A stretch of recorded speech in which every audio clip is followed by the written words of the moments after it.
할렐루야! 아멘. 할렐루야! 아멘. 안 들립니다. 할렐루야! 아멘. 한 주간 잘 지내셨죠? 오늘도 주님의 이름을 찬양합니다. 우리가 주님을 높여드리고 주님을 의지합니다. 주님만이 우리의 주님이심을 우리가 고백하기를 원합니다. 오늘은 코로나19 대응 전략이라는 제목으로 하나님의 말씀을 나누도록 하겠습니다. 다 같이 따라하겠습니다. 코로나19 대응 전략. 코로나19 대응 전략. 코로나19 대응 전략. 코로나19 대응 전략. 오늘 우리가 다 함께 온라인으로 예배를 드리도록 하겠습니다. 오늘은 굉장히 중요한 이야기를 하려고 합니다. 하나님이 차갑거나 뜨겁거나라고 말씀하셨고 주님 오실 길을 예비하고 준비하라고 말씀하셨으며 다시 오실 예수 그리스도, 그 신랑 되시는 예수 그리스도가 이 땅에 오실 때 우리는 순결하고 정결한 그리고 또 슬기로운 신부가 되어 주님을 맞이해야만 합니다. 그러한 때에 힘입어 우리가 이런 시즌이라는 것을 좀 깨닫고 오늘의 말씀을 좀 더 귀 기울여 여러분의 생각으로 필터링하지 마시고 마음으로 영혼으로 하나님의 말씀이 기준으로 되어 하나님의 시선이 여러분들의 시선이 되어 오늘 말씀을 함께 나누기를 소원합니다. 그리스도인은 늘 핍박을 받아왔습니다. 교회도 마찬가지입니다. 그래서 교회는 그리스도인은 어떤 상황에서도 늘 구별되는 것, 하나님의 진리를 선택해 왔으며 그런 이유로 핍박 속에서 하나님의 은혜를 경험하며 성장해 왔습니다. 코로나19로 인해 그것도 지금은 교회가 바이러스의 통로라는 왜곡된 오명으로 인하여 또 다른 핍박을 받고 있는 형국이 되었습니다. 처음 코로나19가 시작되었을 때 신천지가 원인점이 되어서 대구를 초토화시켰던 것처럼 지금은 우리 교회가 전국적으로 코로나19를 퍼뜨리는 통로로 의심을 받고 있는 때입니다. 신천지나 우리 교회나 세상에서는 똑같이 취급될 수밖에 없는 현실에 직면해 있고 그것이 지금의 우리의 현 주소라는 것을 사실이라는 것이. 얼마 전에 아내의 건강검진 때문에 동네 병원에 갔습니다. 병원 앞에서 간호사가 이런 질문을 했습니다. 발열이나 어떤 다른 증상은 없으시죠? 그러면서 목이 부었는지 뭐 감기가 있는지 열이 있는지를 계속 물어보더라고요. 그러면서 열을 체크하면서 저에게 이런 얘기했어요. 혹시 교회나 집회 같은 곳에 가신 적은 없으시죠? 거기서 제가 순간 좀 멍해졌어요. 그래서 이렇게 얘기했어요. 집회를 가지는 않았습니다. 이렇게 대답을 했지만 청당했습니다. 당황스럽습니다. 전국의 교회가 8만 개입니다. 그 중에 몇 곳에서 발생했습니다. 물론 여러 곳에서 발생했어요. 근데 교회가 마치 바이러스의 근원점인 것처럼 세상은 대응하고 있는 거죠. 교회에서 발생한 확진자, 그 교회에서 발생한 확진자는 도대체 어디서 옮겨온 것인지에 대한 기사는 찾아볼 수 없습니다. 마치 교회에서 확진자가 양산되어진 것처럼 교회에서 바이러스가 없던 바이러스가 갑자기 생겨난 것처럼 기사화되고 있다는 얘기예요. 교회에서 확진자가 되었으면 그 사람은 어디서 확진되어 교회에서 확진되어 교회가 통로가 되고 있는지에 대한 이야기들을 하진 않고 있다는 얘기예요. 어떤 기사를 봐도 찾을 수가 없습니다. 기사를 추적해야만 알 수 있습니다. 초기에 발생한 코로나19와 지금의 코로나19는 변이가 다르다고 합니다. 이태원 게이바에서 시작된 코로나19, 일명 GH 변이가 지금 유행하는 GH 변이와 동일하다는 것을 알고 계십니까? 초기 바이러스와는 다르다는 거예요. 그냥 교회에서 발생했기 때문에 모이지 말라고 교회가 위험하다는 메시지만 반복하고 있습니다. 그냥 교회에서 발생했기 때문에 모이지 말라는 것이고 교회가 위험하다는 메시지만을 반복하고 있어요. 광화문 집회도 마찬가지예요. 여러분 확진이 되기 위해서는요. 최소 5일에서 14일이라는 시간이 필요합니다. 우리 다 알고 있죠. 상식이에요. 그런데 정부와 언론은 8월 15일부터 확진자가 늘어가고 있다고 데이터를 보여주고 있고 그래서 8월 15일 이 안에 있는 물론 이분들도 위험에 노출되어 있는 건 사실이지만 그것이 마치 모든 확진을 이루는 전국의 통로가 되는 통로처럼 이야기하고 있다는 사실이에요. 개입반은 인권을 존중해서 기사화시켜서는 안 된다고 보호하면서 확진자가 발생할 때마다 어디 교회를 출석하는지, 어디 교회 때문인지가 실시간으로 스마트폰으로 찍히고 있는 것이 현실이라는 거예요. 노래방, 유흥주점은 생계이기 때문에 풀어줘야 되고 교회는 막아도 된다는 것은 도대체 어떤 것에 근거된 이야기인지를 이해하기가 어렵습니다.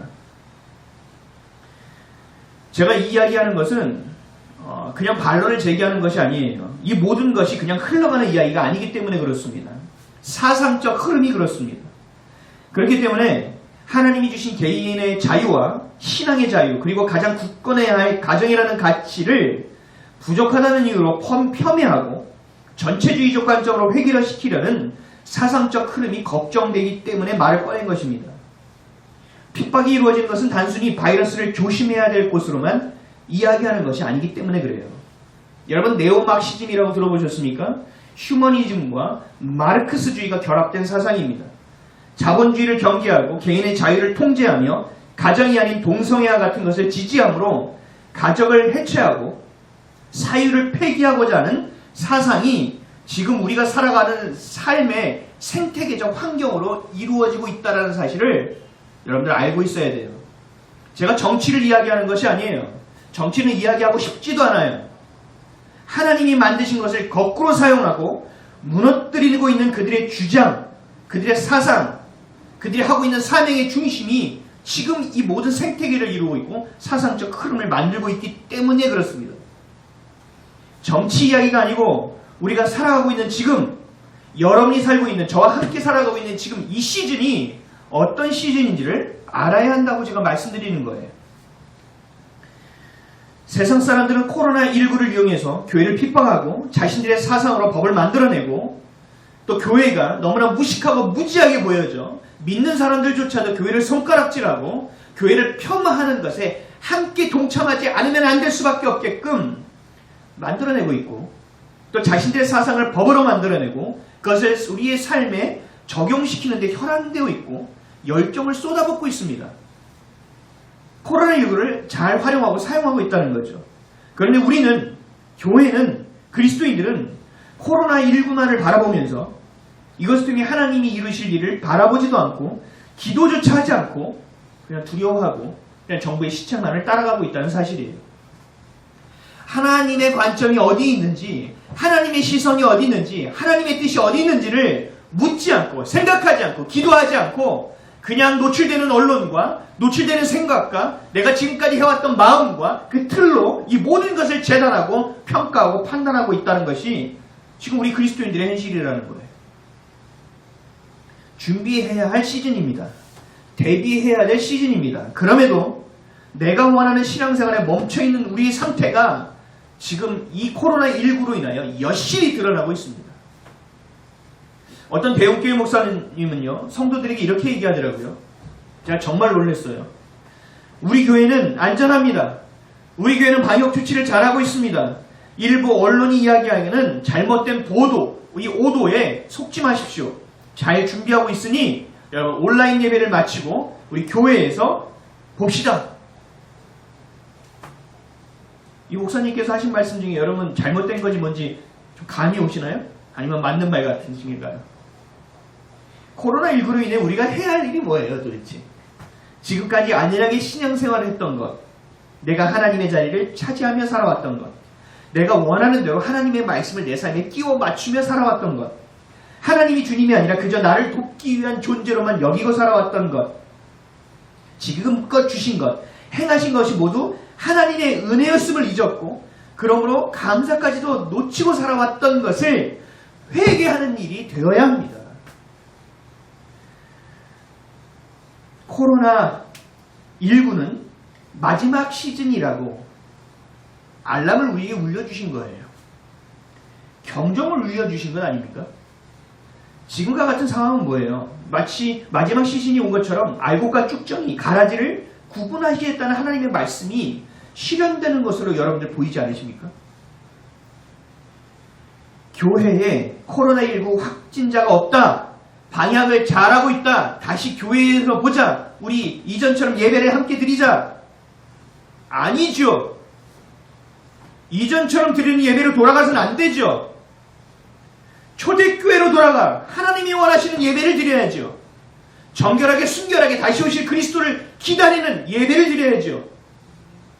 회개하고 예수 그리스도가 전부가 됐는가? 내가 그분으로 인하여 만족하고 기쁨으로 충만하고 살아가고 있었는가? 현실에 눌리고 먹고 살아가는 것이 전부가 되며 세상 사람들이 사랑하는 것을 내가 사랑하고 있지는 않았는가? 점검하는 시즌이 되어야 한다는 거예요. 회개해야죠. 각자의 삶을 돌아봐야 되죠. 이렇게 얘기해야 됩니다. 각자의 삶을 돌아봐라. 회개하라. 교회든 어디든 안전한 곳은 없다. 코로나19의 성역은 없다. 각자의 위생을 점검하고 삶을 철저히 해야 되는 것처럼 우리의 영혼, 하나님을 향한 우리의 영성을 점검하고 믿음의 삶을 철저히 점검하라. 영혼을 청결하게 하라. 두 마음을 품은 것, 회개하고 예수 그리스도가 전부가 되는 것을 지금 하지 않으면 안 된다. 라고 교회는 이야기해야 한다는 거죠. 여러분, 교회에 사람들이 나오지 않고 헌금이 걷어지지 않는 것이 중요합니까? 그 성도 한 명 한 명이 온전히 구원받을 수 있는 영혼이 되어야 하며 주님의 사랑을 만끽하고 그 사랑을 나누어주는 인생을 살아가는 자들이 되어져야 하지 않겠습니까? 언제 예수님이 건물을 세워놓고 그것이 잘 되라고 축복하셨습니까? 그 성전을 무너뜨리고 내가 3일 만에 다시 세우리라고 말씀하지 않으셨습니까? 이제 더 이상 우리에게 기회가 오지 않을 수도 있다. 코로나19로 인해 보여진 마지막 시즌의 그림자를 바라보며 다시 오실 예수 그리스도를 준비해야 한다. 이것이 우리가 이 땅을 살아가는 사람과 구별되는 그리스도인의 모습이며 성도의 모습이며 교회의 모습이 되어야 하지 않겠는가? 이것을 이야기해야 된다는 거예요.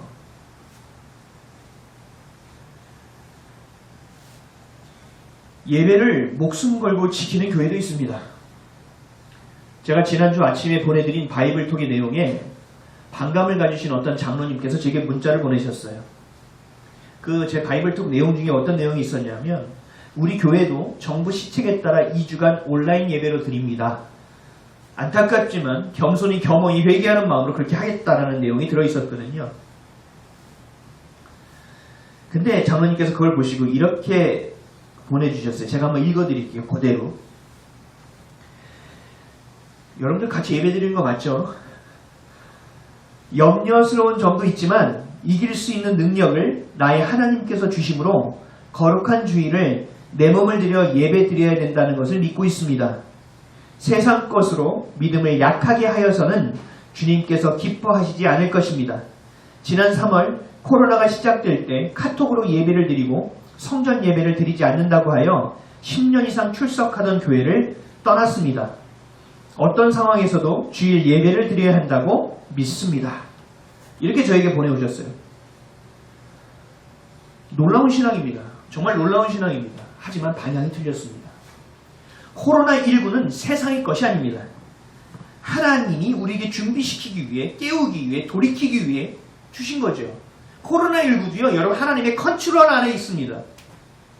그것을 생각하지 않는 거예요. 그래서 제가 이 장로님에게 이렇게 문자를 드렸어요. 그대로 읽어드릴게요. 장로님, 예배는 목숨 걸고 지켜야 하는 것이죠. 구약시대의 성막도 성전도 신약시대에 와서는 성령님이 오심으로 시작된 교회, 그리고 우리의 성전 되어주신 예수 그리스도, 모두 하나님의 임재를 경험하며 하나님을 예배하며 우리를 드리기 위한 만남의 장입니다. 하나님이 계신 곳이 교회이며 성전입니다. 건물이 교회가 아니라는 것이죠. 한국교회가 지금의 어려움에 처한 이유 중 하나는 보이는 교회에 치중했다는 사실입니다. 임재하시는 하나님이 아닌 건물이 전부되므로 지금의 어려움 가운데 있는 것이기도 합니다.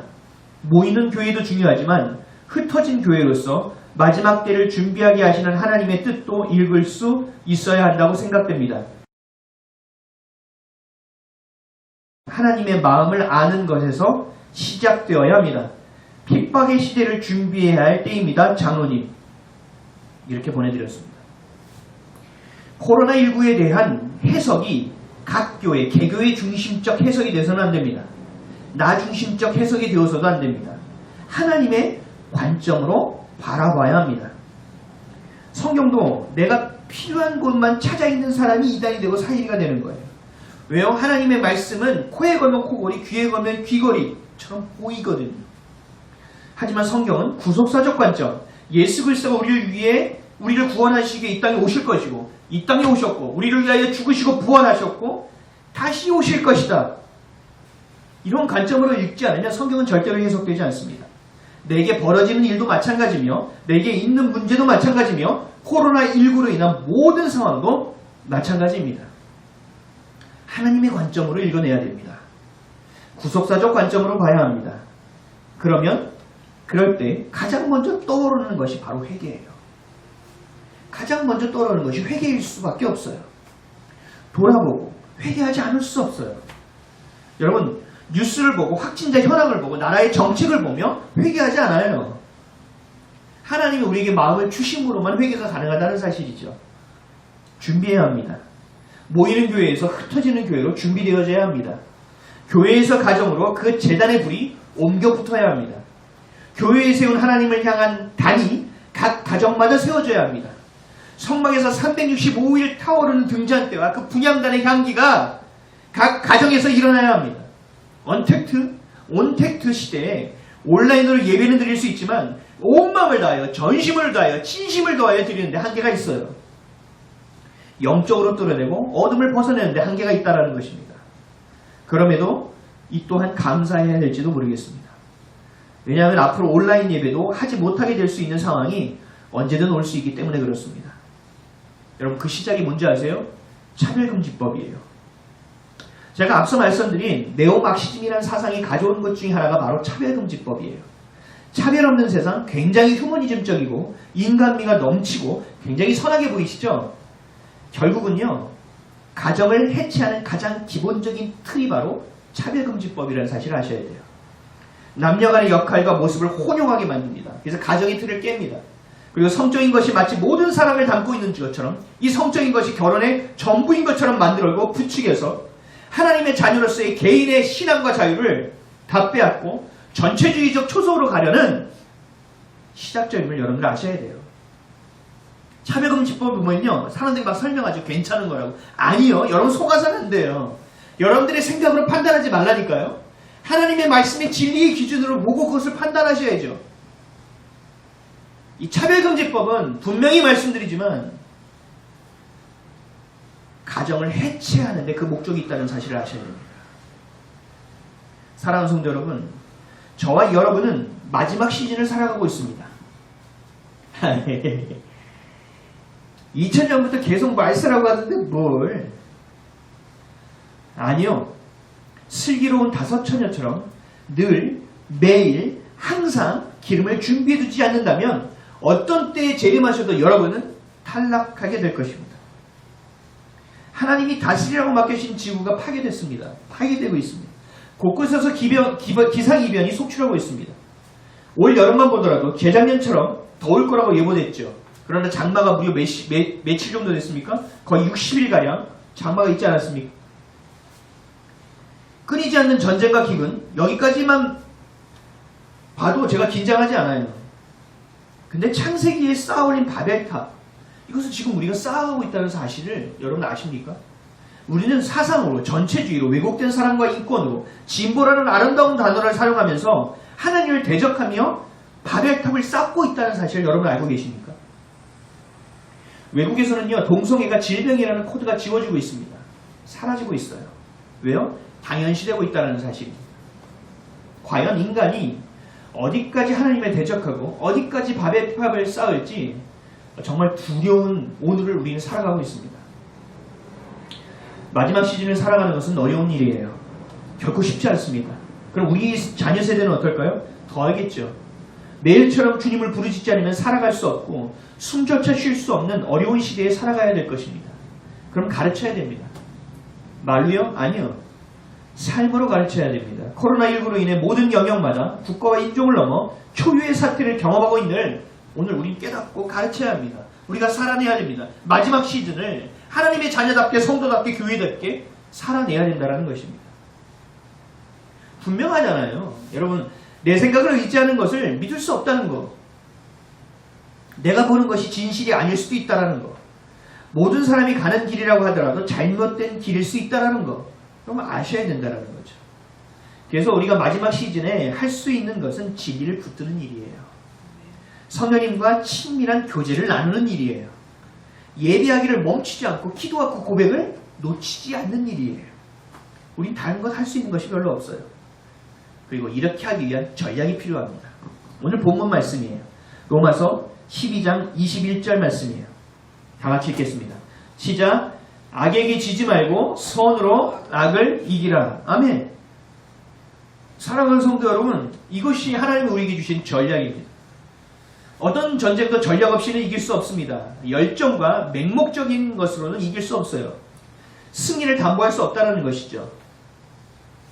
우리가 지금까지 교회가 타락했고 교회가 무너졌던 이유는 매일처럼 지고 살았던 것은 전략의 부재이기 때문이에요.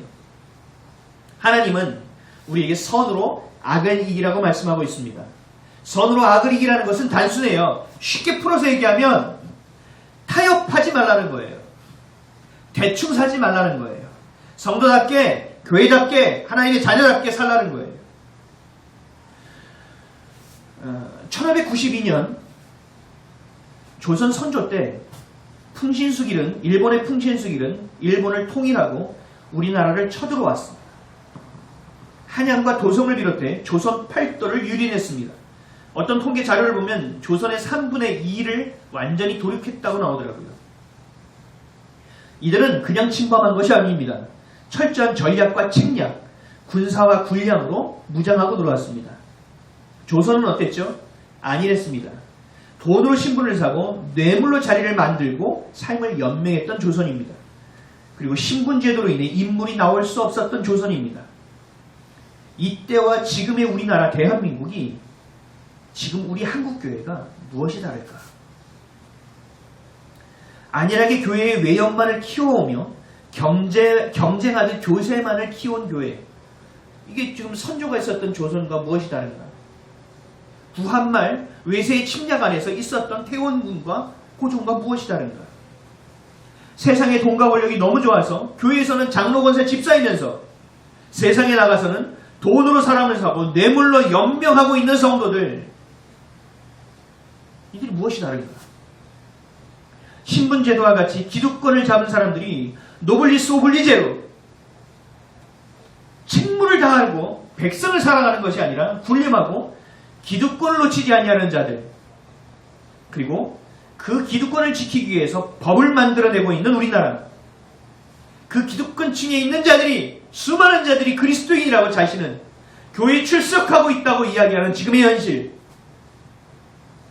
우리나라 국회의원의 3분의 1인가 3분의 2가 크리스찬이라고 이야기하고 있는 이 땅의 현실. 그러나 무슨 법이 만들어지고 있고 정책이 어떻게 가고 있고 이 나라가 어떻게 진행되고 있는가?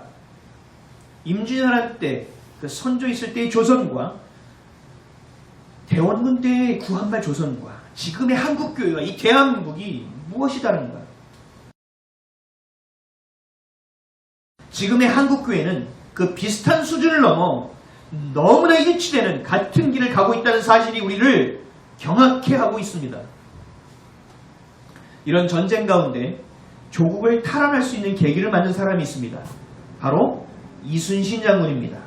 이순신 장군은 이렇게 얘기했습니다. 필사즉생, 필생즉사. 죽으려고 하는 자는 살 것이요, 살려고 하는 자는 반드시 죽을 것이다. 혹시 아멘 하신 분 계십니까? 저는 이거 읽고 아멘 했어요. 왜냐하면 이것이 마지막 시즌을 살아가고 있는 교회와 성도의 모습이 되어야 한다는 거예요. 대충 해서 악을 이길 수 없습니다. 선으로 악을 이기기 위해서는 절체절명의 순간 그 위기라는 인식과 함께 간절함, 갈급함, 그 가운데 하나님 앞에 나아가야 하기 때문에 그렇습니다. 모든 것을 하나님께 맡기는 겸손함이 있어야 되고 전략이 있어야 된다는 사실이에요. 그래서 성경은 이렇게 얘기합니다. 예수님도 마가복음 18장 14절에 무릇 자기를 높이는 자는 낮아지고 자기를 낮추는 자는 높아지리라 하시니라. 아멘. 너희들 낮추라는 거예요. 헌신하고 섬기고 희생하라는 거예요. 그럼 어떻게 한다고요? 주님께서 내가 보상해 주겠다라는 얘기예요. 너 빛과 소금의 직분을 감당하라는 거예요. 하나님의 자녀에게 사랑을 나누라는 거예요. 내가 거룩하니 너희도 거룩하라는 거예요.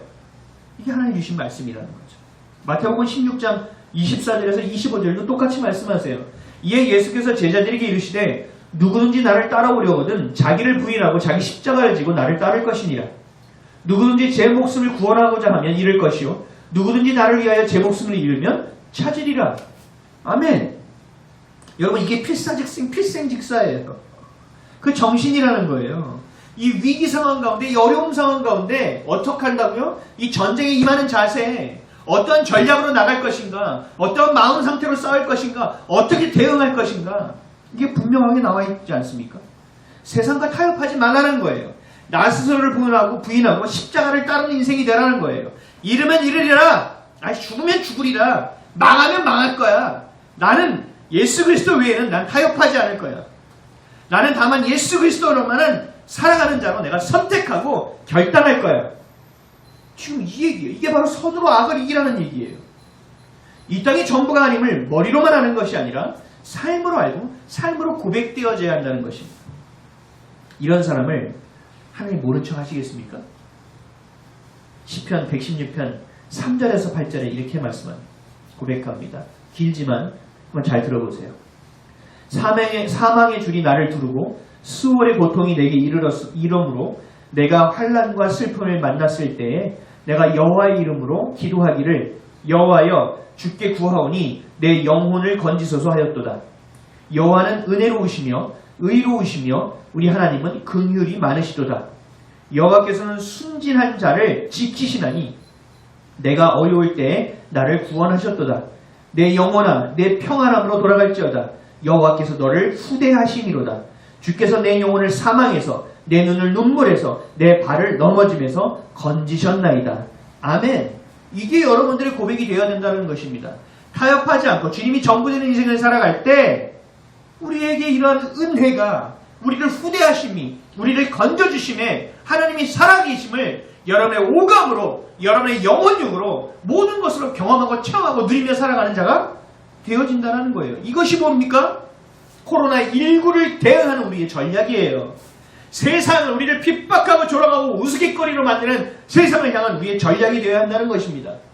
선으로 악을 이기는 것, 오직 하나님께 모든 것을 맡기는 것, 하나님이 전부 되시는 것, 오직 믿음으로, 오직 하나님의 은혜로, 오직 하나님의 말씀으로 살아가는 것이 되어야 한다는 것이에요.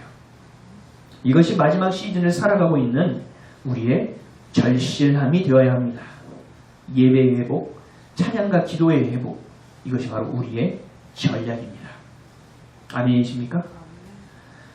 코로나19로 인해 우리 예배, 찬양과 기도는 그럼 어떻게 해야 될까요? 온라인이니까 뭐 아무 옷이나 걸쳐 입고 대충 드리면 되나? 아니요. 그렇게는 악을 이길 수 없습니다. 장소에 관계없이 전심으로 진심으로 온 마음 다해 하나님의 얼굴을 구하고 하나님의 존재하심만을 향해야 하는 것입니다. 아직도 세상이 한 발 딛고 하나님께 한 발을 걸치고 살아가는 것이 여러분 합리적인 것이고 효율적인 것이며 지혜로운 것이라고 생각하고 계십니까? 그렇기 때문에 여지껏 내가 살아올 수 있었다라고 여기며 살고 계시지는 않습니까? 그런 사람들은 하나님이 자녀로서 취급하지 않습니다. 왜요? 하나님을 하나님으로 여기지 않는 자이기 때문입니다. 하나님은 그런 자를 음란한 자로 여기십니다. 그리고 응답하지 않고 떠나십니다. 마태복음 16장 4절입니다. 악하고 음란한 세대가 표적을 구하나 요나의 표적밖에는 보여줄 표적이 없느니라 하시고 그들을 떠나가시니라. 굉장히 무섭고 두려운 이야기예요. 여기서 말하는 음란함은 성적인 것만을 얘기하는 것이 아니에요. 자기 아내를 두고 다른 여자를 낳는 것, 자기 남편을 두고 다른 남자를 사모하는 것처럼 두 마음을 품고 있는 것이 음란한 것이라는 거예요. 이것을 영적인 간음이라고 말씀하고 있어요. 사랑하는 성도 여러분, 코로나19로 두려우십니까? 교회가 핍박받는 것이 두려우십니까? 여러분들이 우스갯거리가 되는 것이 두려우십니까? 아니면 삶 자체가 두려우십니까? 아니면 마지막 시즌을 살고 있다는 것 자체가 여러분들을 두렵게 만들고 있습니까? 만약에 여러분들이 두렵다면 여러분들은 아직 하나님의 사랑을 알지 못하는 겁니다. 음란함을 벗어내지 못했다라는 거예요. 아직도 한 발은 세상에 걸쳐 있고 한 발은 하나님을 향해 있는 음란한 자의 모습으로 살아가고 있다는 것입니다. 하나님을 사랑하지 못했다라는 거예요. 아직 세상을 사랑하고 있다는 것입니다. 하나님을 사랑을 아는 자가 하나님을 아는 자예요. 요한일서 4장 18절에서 20절에 이렇게 고백합니다. 사랑 안에 두려움이 없고 온전한 사랑이 두려움을 내쫓나니 두려움에는 형벌이 있음이라. 두려워하는 자는 사랑 안에서 온전히 이루지 못하였느니라. 우리가 사랑함은 그가 먼저 우리를 사랑하셨음이라. 누구든지 하나님을 사랑하노라 하고 그 형제를 미워하면 이는 거짓말하는 자니 보는 바 그 형제를 사랑하지 아니하는 자는 보지 못하는 바 하나님을 사랑할 수 없느니라. 아멘. 여러분, 두려워하는 것이 형벌이라는 것이 아니에요. 두려움 자체는 뭐냐면 하나님의 사랑 안에 온전히 있는 자가 아니라는 얘기예요. 결국 세상과 하나님 사이에서 아직도 갈등하고 계산하고 있다는 자예요. 아직도 하나님이 전부되지 못했다는 자라고 얘기하고 있는 거예요. 여러분, 사랑을 구하십시오. 사랑 없이는 안 된다고. 주님, 나 좀 사랑해달라고, 살려달라고, 내 가족도 내 나라와 민족도 사랑해 주시고 살려달라고 무릎으로 간절히 고백하며 기도해 보십시오. 반드시 하나님의 일하심을 경험하게 될 겁니다.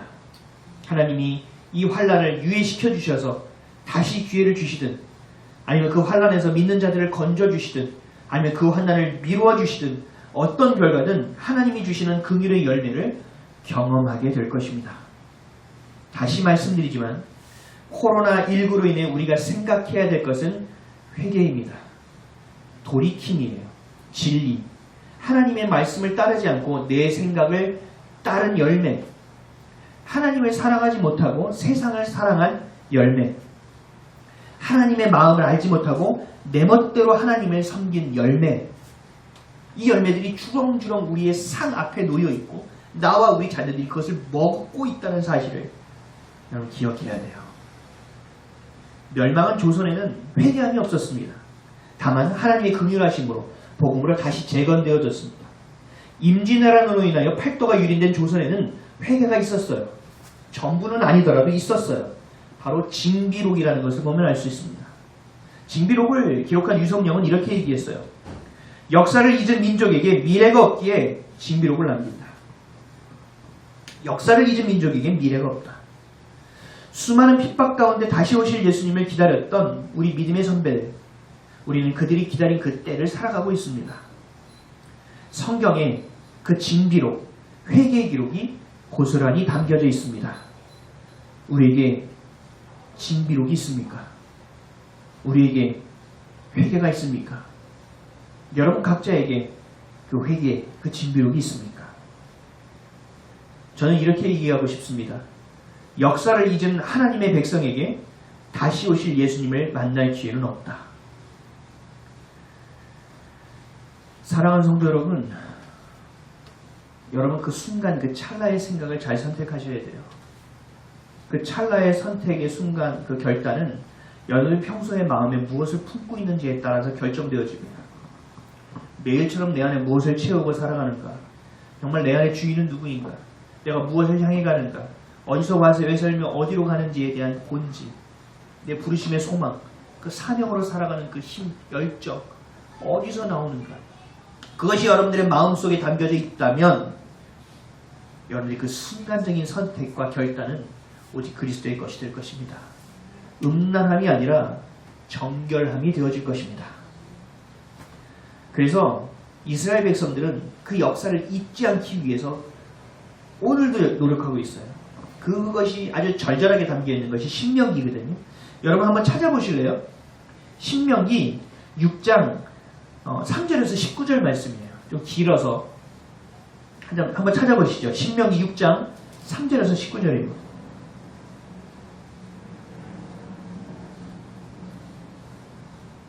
신명기 6장 3절에서 19절. 구역 몇 페이지죠? 구약 270페이지에 있다고 합니다. 신명기 6장 3절에서 19절입니다. 다 같이 읽겠습니다. 다 같이. 우리가 정말 이런 마음을 읽으셔야 돼요. 역사를 잊은 하나님의 백성에게 다시 오실 예수님의 만난 기회는 없다. 이 마음을 가지고 좀 함께 읽도록 하겠습니다. 시작. 이스라엘아 듣고 삼가 그것을 행하라. 그리하면 내가 복을 받고 내 조상들의 하나님 여호와께서 내게 허락하신 같이 젖과 꿀이 흐르는 땅에서 내가 크게 번성하리라. 이스라엘아 들으라. 우리 하나님 여호와는 오직 유일한 여호와시니 너는 마음을 다하고 뜻을 다하고 힘을 다하여 내 하나님 여호와를 사랑하라. 오늘 내가 내게 명하는 이 말씀을 너는 마음으로 새기고 내 자녀에게 부지런히 가르치며 집에 앉아있을 때이든지 길을 갈 때이든지 누워있을 때이든지 일어날 때이든지 이 말씀을 강론할 것이며 너는 또 그것을 내 손목에 메어 기호를 삼으며 내 미간에 붙여 표를 삼고 내 집 문설주와 바깥문에 기록할지니라. 내 하나님 여호와께서 내 조상 아브라함과 이삭과 야곱을 향하여 내게 주리라 맹세하신 땅으로 너를 들어가게 하시고 내가 건축하지 아니한 크고 아름다운 성읍을 얻게 하시며 내가 채우지 아니한 아름다운 물건이 가득한 집을 얻게 하시며 내가 파지 아니한 우물을 차지하게 하시며 내가 심지 아니한 포도원과 감람나무를 차지하게 하사 내가 배불리 먹게 하실 때에 너는 조심하여 너를 애굽 땅 종되었던 집에서 인도하여 내신 여호와를 잊지 말고 내 하나님 여호와를 경외하며 그를 섬기며 그의 이름으로 맹세할 것이니라. 너희는 다른 신들 곧 내 사면에 있는 백성의 신들을 따르지 말라. 너희 중에 계신 너희의 하나님 여호와는 질투하시는 하나님이신즉 너희의 하나님 여호와께서 내게 진노하사 너를 지면에서 멸절시키실까 두려워하라. 너희가 마사에서 시험한 것 같이 너희의 하나님 여호와를 시험하지 말고 너희의 하나님 여호와께서 너희에게 명하신 명령과 증거와 규례를 삼가 지키며 여호와께서 보시기에 정직하고 선량한 일을 행하라. 그리하면 내가 복을 받고 그 땅에 들어가서 여호와께서 모든 대적을 내 앞에서 쫓아내시겠다고 내 조상들에게 맹세하신 아름다운 땅을 차지하리니 여호와의 말씀과 같으니라. 아멘. 할렐루야. 아멘. 여러분 지금 이 말씀이 지금 마지막 시즌을 살아가고 있는 우리에게 주신 말씀이라는 사실을 기억하셔야 돼요. 여기 보세요. 내 하나님 여호와께서 내가 채우지 아니한 아름다운 물, 네가 건축하지 아니하도 아름다운 성읍을 주시고 내가 파지 아니한 우물을 차지하게 하시고 내가 심지 아니하는 포도원과 감람나무를 차지하게 하시고 내가 배불리게 해주시겠다고. 너희가 전부 되면 너희들이 내 모든 것이 되어지면 내가 그 모든 것을 책임지시겠다고 말씀하신 거예요.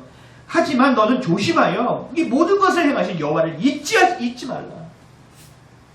이 신명기 6장 말씀이 쉐마 이스라엘이에요. 쉐마가 뭔지 아세요? 들으라, 기억하라, 잊지 말라. 사랑하는 성도 여러분, 타협 없는 결단, 예배의 회복, 자신을 부인하고 십자가를 따르는 것, 때를 따라 돕는 은혜를 구하듯 마지막 시즌을 기억하고 간절하게 선으로 악을 이기는 자가 되어야 함을 좀 기억하셔야 합니다. 엘리야가 나라의 운명을 걸고 갈멜산에서 바알 선지자 450명과 영적 전쟁을 합니다. 이건 기억하시죠? 엘리야는 그 영적 전쟁을 이기기 위해서 간절히 기도합니다. 엘리야는 그 절체절명의 순간 모든 것을 맡기고 기도만 했습니다. 목숨을 걸고 기도했습니다. 마치 내 다리 사이에 내 머리가 들어가 여인이 해산하는 고통을 갖고 자녀를 출산하는 것처럼 엘리야는 그렇게 간절하게 기도했습니다. 이것이 우리가 해야 될 일이에요. 사랑하는 성도 여러분, 하나님께 집중하셔야 합니다. 예배에 집중해야 합니다. 성령과 동행함에 집중해야 합니다. 하나님의 말씀에 집중하셔야 합니다. 필사즉생, 필생즉사, 합력하여 선을 악으로 이기는 우리가 되기를, 그 승리의 깃발을 내 삶의 자리와 대한민국에 꽂고 자녀들에게 유업으로 전할 수 있는 우리가 되기를, 저와 여러분이 되기를 주님의 이름으로 간절히 축원드립니다. 코로나19 대응 전략, 선으로 악을 이기는 것, 여러분 개개인의 삶의 자리에서 행함에 달려 있습니다. 지난주에는 풍무동 주민센터에서 와서 방역 지침을 잘 지키는지를 봤고요. 오늘은 경기도청에서 나왔습니다. 경기도청 주무관이 나와서 확인을 하더라고요. 근데 이분이 눈에 충혈되어 있었어요. 제가 미안하더라고요. 수원에서 여기까지 오느라고. 그래서 복음을 전했습니다. 그리고 비타 500도 주고 예수님께 반드시 기도하시라고.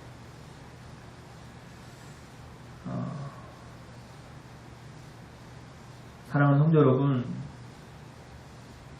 애통합니다. 화가 납니다. 분노가 있습니다.